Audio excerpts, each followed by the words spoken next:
ආදරයක් විඳුනම එතනින් අයින් වෙලා තමන්ගේ පාඩුවේ ජීවත් වෙන්නේ නැතිව පලිගන්න මුර්ගේ වගේ බලාගෙන ඉන්න තිරිසන් මානසිකත්වයක් තියෙන පිරිමි අද සමාජයේ ඕනෑ තරම් ඉන්නවා.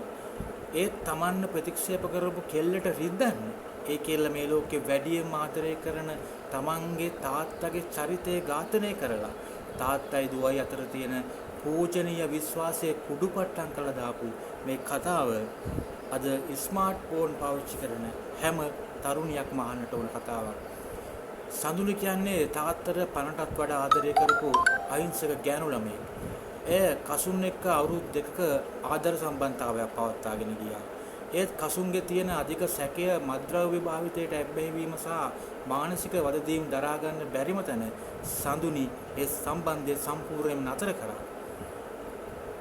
සඳුනියේ සම්බන්ධය නතර කරාම උඹට මම ජීවිතේට අමතක නොවන පාඩමක් දෙනවයි කියලා සඳුනියට කසුන් තර්ජනය කළා තමයි කසුන් යන්න ගියේ.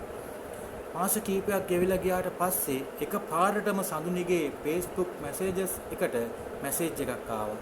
ඒ ගිණුමේ නමත් ප්‍රොෆයිල් පික්චර් එකක් තියෙන්නේ සඳුනිගේ තාත්තගේ. සඳුනි හිතුවේ තාත්තා අලුතෙන් account එකක් හදාගෙන කියලා. මොකද සඳුනිගේ තාත්තට Facebook ගිණුමක් තිබුණේ නැහැ. සඳුනි හිතුවේ තාත්තා අලුතෙන් account එකක් හදාගෙන කියලා සඳුනි හරි ආසාවෙන් මේ message එක on කළා. ඒත් ඒක දැක්කම සඳුනිගේ ලේ වතුර වෙලා ගියා. ඒකේ තිබුණේ තාත්තා කෙනෙක් තමන්ගේ දුවට කවදාවත් කියන්න බැරි තරමේ අතිශය අසභ්‍ය තිරිසන් වචන වලක්. ඊට පස්සේ ඇයට දිගින් දිගට මේ තාත්තගේ ගිණුමෙන් අසභ්‍ය පින්තූර සහ අසභ්‍ය වීඩියෝ එන්න පටන් ගත්තා. තාත්තට පිස්සු හැදිලාද නැත්තම් මගේ තාත්තා ඇතුලේ මෙච්චර කල් හිටියේ මේ වගේ වනචරයේද කියලා මේ සඳුනට හිතුණා.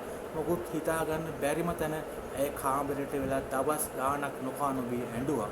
තාත්තා ගෙදර ආවම ඇය තාත්තගේ මූණවත් බැලුවේ නැහැ. කතා කරේවත් නැහැ. පිළිකුලේ මගේ හැරියා. තමන් පණ වගේ ආදරය කරන දරුවා තමන්ව මේ විදිහට පිළිකුල් කළන් ඇයි කියලා මේ අහිංසක තාත්තට හිතා ගන්නවත් බැරි වුණා.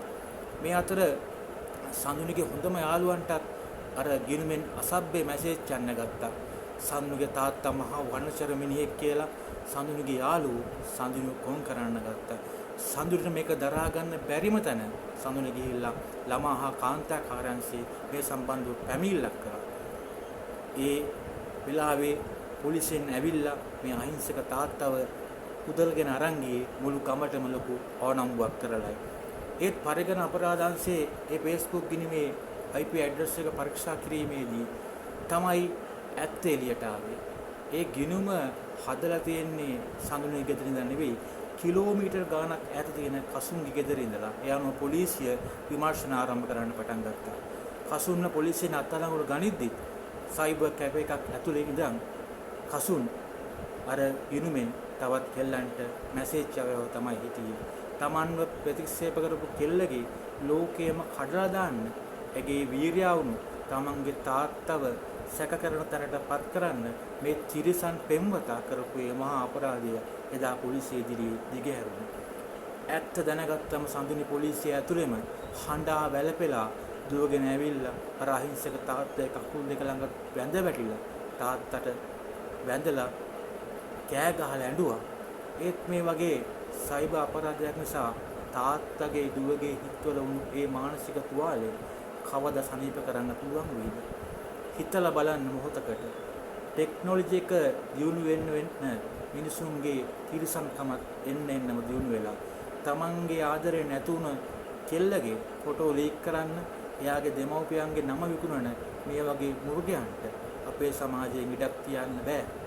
ඒ වගේම සයිබර් අවකාශයේ දකින්න හැමදේම ඇත්ත කියලා විශ්වාස කරලා තමන්ගේ ලේ නෑකම් ආදරණීයන් සැක කරන්න එක කරන්න එපා.